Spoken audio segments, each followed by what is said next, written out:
Once again, it's on. Back at you one more again, Real Kids TV in the house like kitchen sinks. Hopefully you like the video. Feel free to comment. Definitely share. Subscribe to the channel if you're not already subscribed. And be sure to hit that post notification. So anytime I bring you this action and this heat, guess what? You're amongst the first to receive. Now, with no further ado, let's get into this afternoon's video, if you will. Friday afternoon, 1:28 p.m. Feeling kind of good today. I'm happy to be alive. I woke up this morning, so, I have everything in the world to be thankful for. Now, with that being said, there is a message. Oh, yes, there's definitely a message. I have people that send me emails, RealKinsTV at Yahoo, and they ask me questions, and I try my best to answer as many of those questions as I possibly can. Sometimes I do it in video form. Well, today, the question was, Real Kins, why do you always say that locking people up is a business? Aren't you supposed to lock up the bad people, the bad guys? Get them out of the way so that the public could be safe? Very, very interesting question, and that's a very realistic question. My thing is this. You're absolutely right. You are supposed to lock up the bad people. You are supposed to lock up, the people that are going to prohibit, if you will, the public, the community from being safe. However, you have a thing that's called private prisons. Now, a private prison means any individual can come along, and as long as he gets the clearance through the state or what have you, they can build a prison. So when they build these prisons, now when I say any individual, I'm not, I can't do that. It has to be someone that obviously has some money or, ties to some money, things of that nature. So I'm going to give you the breakdown on how private prisons make their money. Now, I don't know every single sector of it. So there's probably several additional ways in which they make money. So I'm just going to speak on the things that I personally know. Okay, you lock a person up.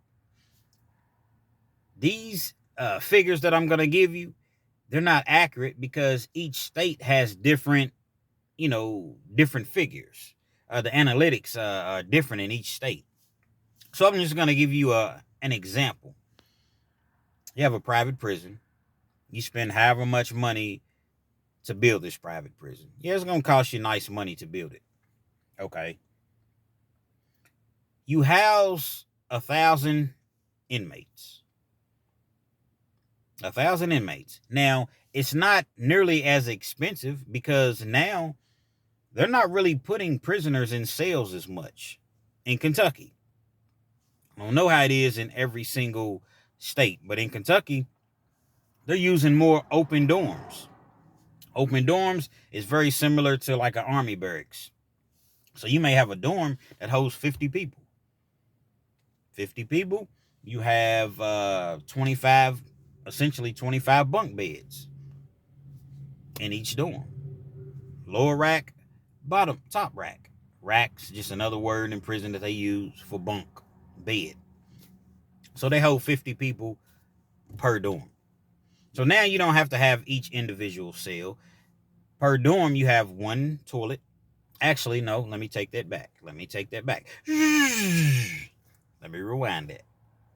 Per dorm, you may have 4, 5 toilets, 3 or 4 sinks, and if you're lucky, you have 4 or 5 individual showers. So 50 people have to share those amenities, if you will. Lack of better terms. You have 2 phones, maybe 3, a JPay machine. A JPay machine is something that you use to communicate with your family. You can send emails. They can send you emails back. They send you money on JPay. Instead of sending money orders, you can basically just wire them money. You look on your JPay and you see that the money's hit your account. You go on your JPay, you order your commissary. You can order songs for your MP3 player, which they charge $2 per song. Last time I was incarcerated. And you can send pictures. Your family can send you pictures. However, every transaction, when you send an email or they send you an email or pictures or what have you, is 50 cents. per transaction. You want to do a video call with your family? At the time, again, when I was locked up, it was like $15 a call for 15 minutes. And you'll be lucky to get the entire 15-minute call, because oftentimes the phone will hang up on you. So that's pretty much what a dorm consists of. They don't have a television in a dorm, but I was at a prison where if you were, fortunate enough, you could buy your own television. They're going to charge you about $240 for a little 9-inch, 13-inch television that you can buy at Walmart for $30. But hey, it passes your time. So I've painted a picture as far as what a dorm looks like. So you're going to build dorms so you can house way more people for way less cost, which, business is business. So I understand that. So getting back to, you have 1,000 people that you house. Let's just say the state is paying you $60 per inmate per day. Now, like I said, these figures are somewhat close, but they're not 100% accurate, but I know I'm not that far off. So let's just say the state is paying you $60 per inmate. Well, 60 inmates, $1,000, $60,000 a day. So you're receiving $60,000 a day to house these inmates. However, inmates have to eat. So what do? They're going to bring in a food company like Airmark. Now, Airmark, they have some high-end food, some high-end companies that they deal with, but they also deal with jails and prison, which is the lowest of the low. You see what I'm saying? So you're going to receive the bottom tier food that they offer. So let's just say between Airmark daily, feeding the inmates, you have medical. Inmates need medical. They need, their medicine. They need, medical care. Well, you're not getting the top of the line, as you would imagine, meds that you would get out here on the streets, understandably. You see what I'm saying? They're going to give you the bottom of the line, bottom of the barrel medication. They'll tell you at the processing. When you go, it's called the Rotary Farm here. When you go to the Rotary Farm, you go there, you get processed. They do your medical exam, make sure that you don't have any, venereal diseases or any sort of diseases, anything of that nature. You get classified. You'll stay there depending on what level you are. You may stay there for a month. You may be there for 3 or 4 months, just, depending on where you're going, how much bed space is left. They'll tell you, we have one job, and that's to keep you alive. That's our job, to keep you alive. Anything else outside of that, if you wanted top of the line care, guess what? You should have stayed out. Don't come to prison. I can respect that. I don't like it, but I can respect it, and I can understand it. Don't come to prison. So you're going to get the bottom of the line medical care. And I know they have to pay water, electric, and pay the COs and everything to keep the facility running. I get that. So that $60,000 a day that they're being paid from the state, it quickly dwindles. That's why they give you so little in prison, because guess what? Whoever owns that prison, he or she, they want to make as much money as they possibly can make, just like any other business. You see what I'm saying? So out of that $60,000 a day, if they're able to somehow keep $5,000 a day, guess what? That's a great day. $5,000 a day. Is that $50,000 every 10 days? $150,000 a month? $1.8 million a year? You see what I'm saying? So it's just one of those things to where actually more than one, it's closer to $2 million a year. I'm just doing this math off the top of my head. Now, that's before any of the extracurricular. When I say the extracurricular, you have commissary. They're going to bring a commissary company in. They make a killing. They make an absolute killing on commissary. Like I said, ramen noodles that you can go to Kroger's and buy, 6 for $1.20, $1.50 at best. Some prisons sell them for $1.25 per pack. Now, I've seen most of the prisons, I will say, about 50 cents. But that's still doubling your money, because first of all, it's probably tripling their money because they're getting it in bulk. So they're not paying anywhere near $1.20, $1.30 per pack, per 6-pack. But yet they selling them to us for 50 cents per pack. So it's $3 per 6 that you sell. So just imagine how cheaply they're getting them. So you have commissary. You have the phones. Oh, the phones, that's big business. That's a big business. Think about it. If you reach out to call your family and you're in the same city as your family, a phone call is going to be $3 for 15 minutes. Well, if you're outside of that city, you have a different area code. Um, it may be $7, $8 per call. They have tablets. Tablets, you can get on the tablets. You can order, listen to songs. You can watch movies. You can do video calls. All of that stuff costs nice money. They have a thing in Kentucky that's called, the prison I was at, rather. Each prison, they have a different name, but it's all the same. Fresh Faves. Basically, every week, the kitchen, they'll offer, they may do chicken, they may do rotisserie chicken, they may do pizza, they may do, pizza, food that you wouldn't normally get in the chow hall.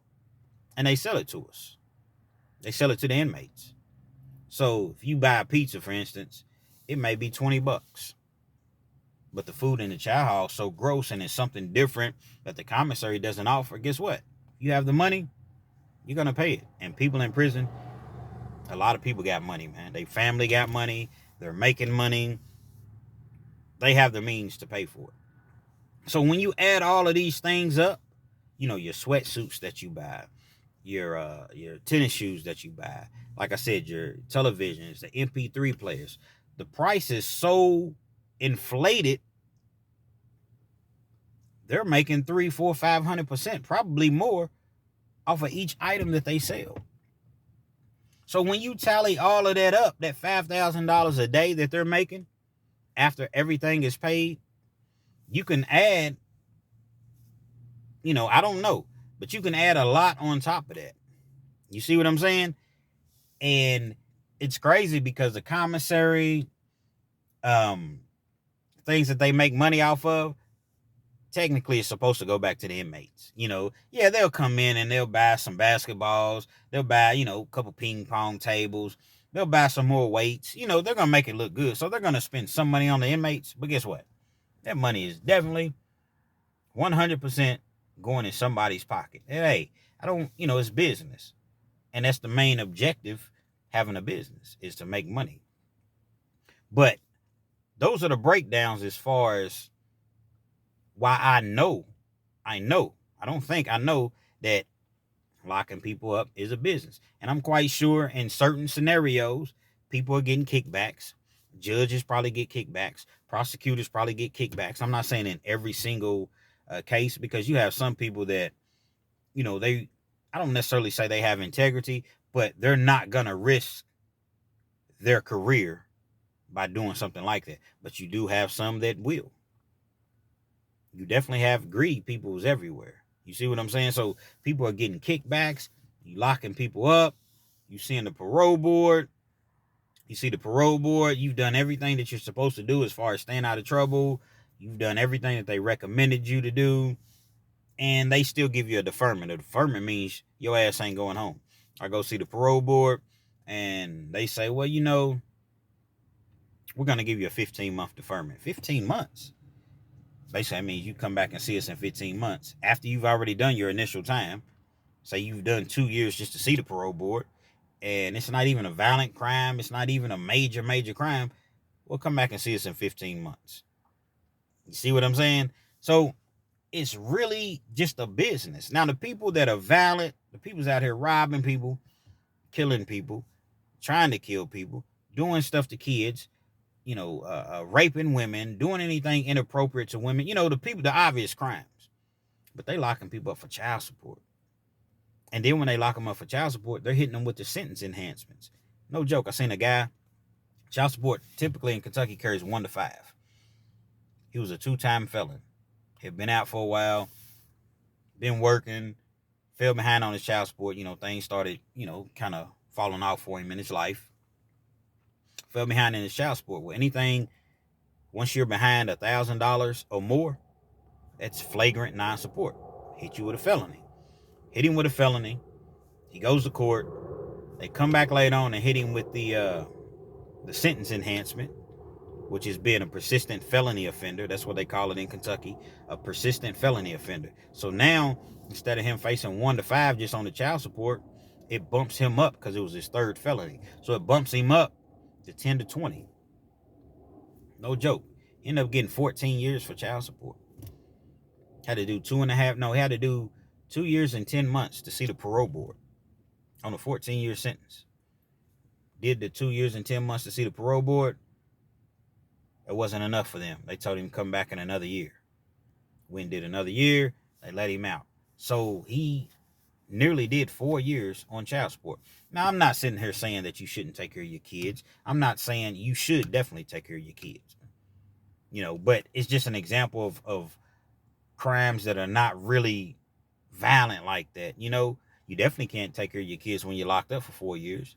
Checks, credit cards, just theft, things like that.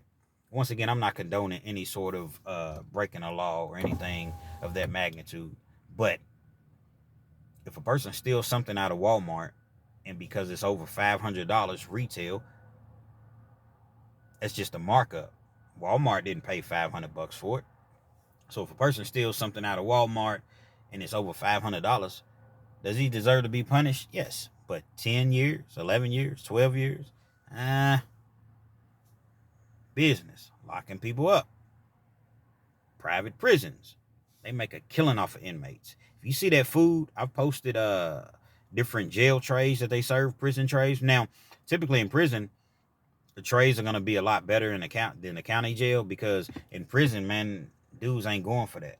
They're not going for it. But they're still garbage. They know that an inmate, I forgot one thing. I definitely forgot this. I don't know what I was thinking about. They'll send you, they have contracts with the city.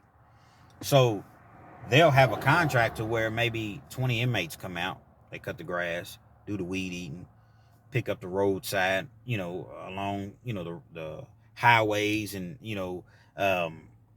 just the regular streets and roads. They may have a contract with the dog pound, where the inmates come over and take care of the dogs. There's all sort of contracts that they have, and they send the inmates out to where they would have to pay someone else $20-$30 an hour. Well, they send the inmate out. They say, okay, I'll tell you what. We'll charge you $12 an hour, $15 an hour, and we'll send X amount of inmates out, but we'll charge you this amount per inmate. Okay, cool. Well, if you're lucky, if you have what's considered a good job in prison, guess what you're going to get paid? $5 a day. So if they're making, let's just say $12, and they send you out for an 8-hour shift, $96 a day.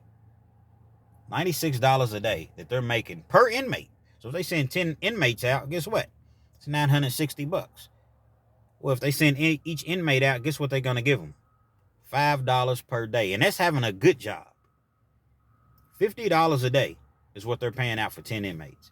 And they're going to send them with a sack lunch, which is going to be some garbage, a bologna sandwich, a juice, a freaking apple, and maybe some pasta, something silly like that. Or a peanut butter and jelly sandwich. It's going to be something very, very minimal. So they're not having to buy you lunch. They're not having to do anything. And all of that money comes back to the prison. So just imagine, that's just one crew. You have probably 10 different, crews that may go out. Contracts. In addition, at the prison, the inmates do all the work. You need a mechanic. It's somebody that knows how to fix stuff around the prison. See what I'm saying? They do the landscaping. They do, the kitchen work. They do the cooking. They do everything. Yeah, you'll have to bring in outside people, but like in the kitchen, you may have, in the morning, you may have 2 people that they bring in. Work the morning shift, breakfast shift, and then they'll do lunch. Well, the inmates do everything else. They're just kind of supervising inmates. Same for dinner. You see what I'm saying? So yeah, they do have to hire outside people. Inmates do the laundry. Inmates do everything. You're going to have the least amount of correction officers working per shift because you want to keep as much money as a prison owner, as a business owner, as you possibly can, which, once again, is business. You see what I'm saying? So it's just a quick overview, a quick breakdown of how the prison system actually works. So when you see people that's getting locked up, it's not always necessarily that they should have been locked up. So I implore you business owners, you people that got money out there, you people that don't always turn your nose up at someone that's trying to get a job and you look and see that they have a record, because it's not always as it seems. You see what I'm saying?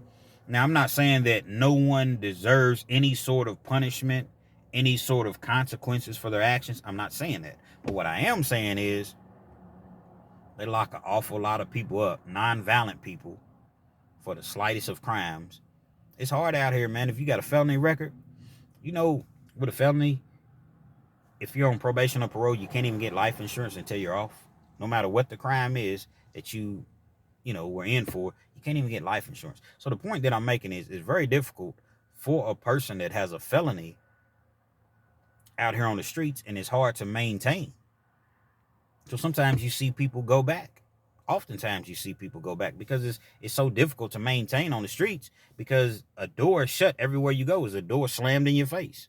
Just how it is, man. I'm not making no excuses. I'm not crying about it. I'd rather be out here any day than in prison. I would.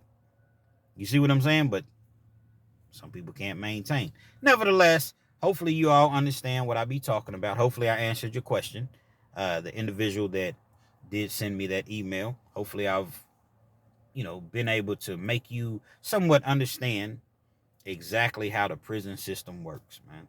It's a crooked, corrupt system, and they make millions of dollars every single year, every single day collectively, off the backs of inmates. So why will we stop locking people up when we're making too much money? Real Kens TV. Hopefully you liked the video. Feel free to comment. Definitely share. Subscribe to the channel if you're not already subscribed. And be sure to hit that post notification. So anytime I bring you this action and this heat, guess what? You're amongst the first to receive. Y'all enjoy your afternoon. Real Kens TV.